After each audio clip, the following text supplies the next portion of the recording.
Hey everybody, Alan Weber from the Mayor's Office with some more Winnie the Pooh.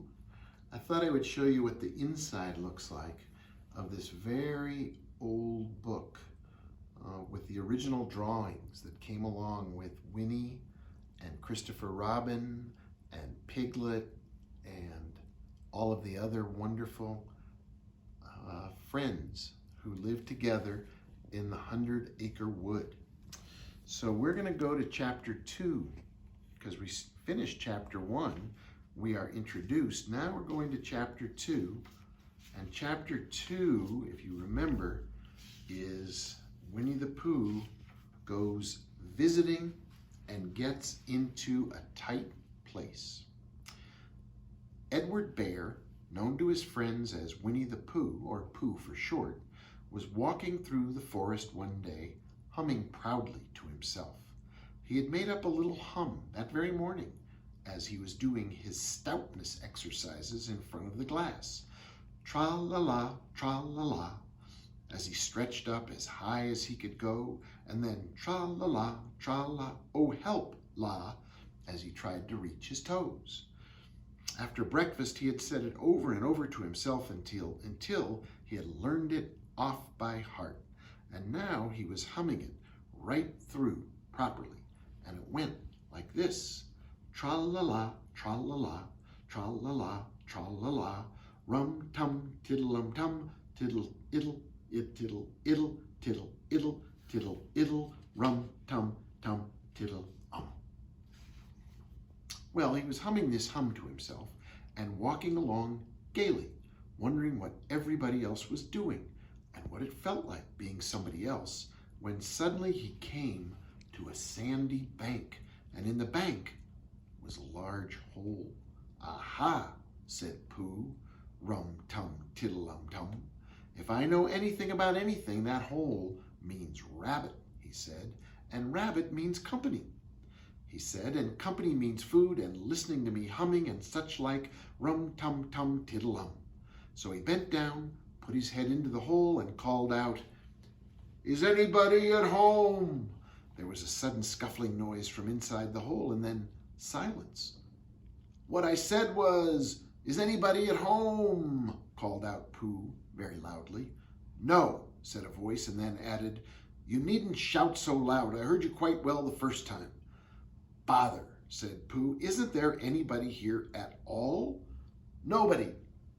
Winnie the Pooh took his head out of the hole and thought for a little, and he thought to himself, there must be somebody there because somebody must have said nobody. So he put his head back in the hole and said, "Hello, Rabbit, isn't that you?" "No," said Rabbit in a different sort of voice this time. "But isn't that Rabbit's voice?" "I don't think so," said Rabbit. "It isn't meant to be." "Oh," said Pooh. He took his head out of the hole and had another think, and then he put it back and said, "Well, could you very kindly tell me where Rabbit is?" "He has gone to see his friend Pooh Bear, who is a great friend of his."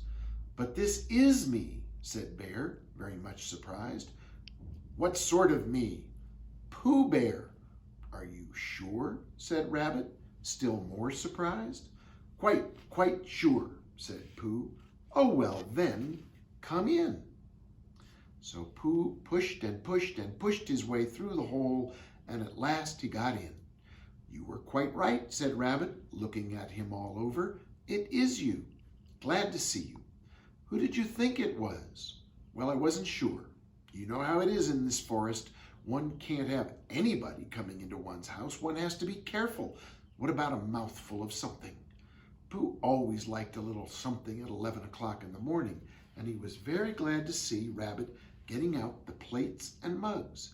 And when Rabbit said, "Honey or condensed milk with your bread," he was so excited that he said both.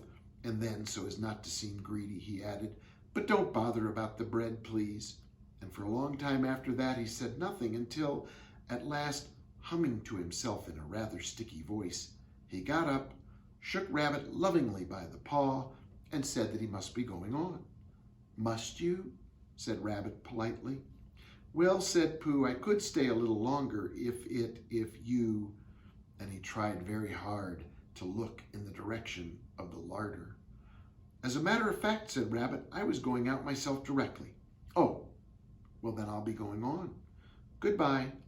"Well, goodbye, if you're sure you won't have any more." "Is there any more?" asked Pooh quickly. Rabbit took the covers off the dishes and said, "No, there isn't." "I thought not," said Pooh, nodding to himself. "Well, goodbye. I must be going on." And we'll pause there and see what happens next when Winnie the Pooh tries to leave the very tight place he's in after visiting with Rabbit and having maybe a little too much to eat. So stay tuned and we'll come back with part 2. Thank you.